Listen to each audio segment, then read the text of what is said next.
Moody photographs come down to two main things: light and color.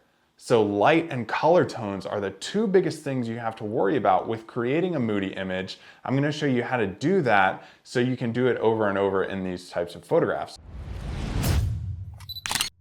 Creating styles as a landscape photographer is not only one of the most difficult things to do for your own photography, but it's also one of the most difficult things to replicate over and over and to create your own personal type of image so that somebody looks at your photograph and they say, hey, that's so-and-so's, that's Jim's, that's Sally's, that's Tim's. You know, we are doing something in this video that's going to show you how to create a style, a very popular style right now of moody photos, but doing so in a way that you can easily replicate over and over when the conditions are right. Now, we have to talk about conditions because we don't want to manipulate a bright, fun, sunny, happy photograph into a moody photograph. People will see the subject matter of those images and they'll say, hey, that looks kind of like a really nice warm sunset. I don't really see that matching up with a moody emotion. So using kind of like what we have on our screen right here, kind of a moody waterfall scene that was photographed in some deep, deep cloud cover in a really deep ravine in Tennessee, this can categorize as a moody photograph. And I'm really confident, I fully believe that moody photographs come down to two main things: light and color. So light and color tones are the two biggest things you have to worry about with creating a moody image. I'm going to show you how to do that so you can do it over and over in these types of photographs. So let's look at this first of all. Let's look at color tones and light tones in this photograph. So they're pretty bright, but I always look at the histogram over here in the top right.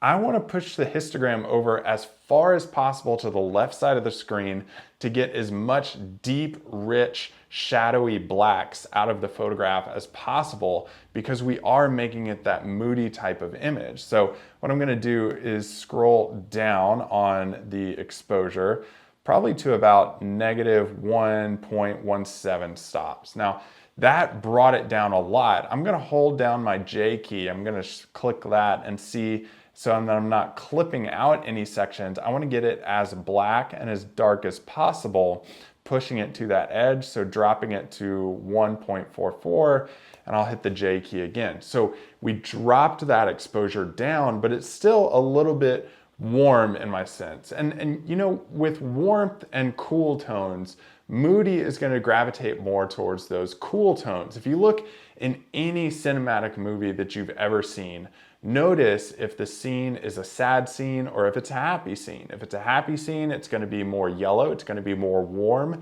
If it's a sad scene, it's going to be very blue. It's going to look like that cool tone to an image. With moody photos, we want to replicate and copy that. So what I'm going to do is come up to my temperature slider. I'm going to drop this down to more of a blue color. And as you can see, it does turn that water blue, but I'm going to show you one trick at the very end to correct that so we can have really nice whites in our water, but everything else to be blue.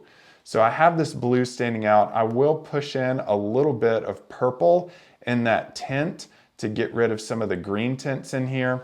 And what I see in this, since I don't have as much detail in the background rock, I have this really nice, beautiful light right above the waterfall that I want to enhance in just a little while. To push more impact into the shadows and into the highlights and create separation, I'm going to add some more contrast here. And contrast is really just how much you want to push in. I'm watching this highlighted area up above the waterfall since I am including that, and just making sure that doesn't go too far in the edit. And that's pretty much, you know, what we need to do for a really moody photograph. Now, I still have all this bright area off to the right. I want to seclude out how much of my photo is moody and really feature that prominently. So I'm going to crop this down into a vertical look. So I have my crop tool here and I'm just going to click and drag a vertical crop, and I'll pull this all the way up to the top to get a lot of that highlight detail that's coming in over the waterfall.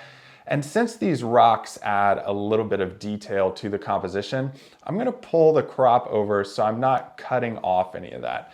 One of the most important things when you are editing and cropping something is to include the entire story of the image. So I'm including these rocks in the right side of the frame so that they don't get cut off and you still have that room in the composition to explore. So I'm just gonna slide this over and include those edge of rocks, maybe a tiny bit more there. I'm gonna hit done. And then here's kind of our composition. We have these nice rocks, we have the Moody waterfall, and we have the nice highlighted area up above the water itself. Now to correct that water, all I'm gonna do is come down into my color grading section, and I'm gonna go to highlights because the waterfall itself is the highlight in this image.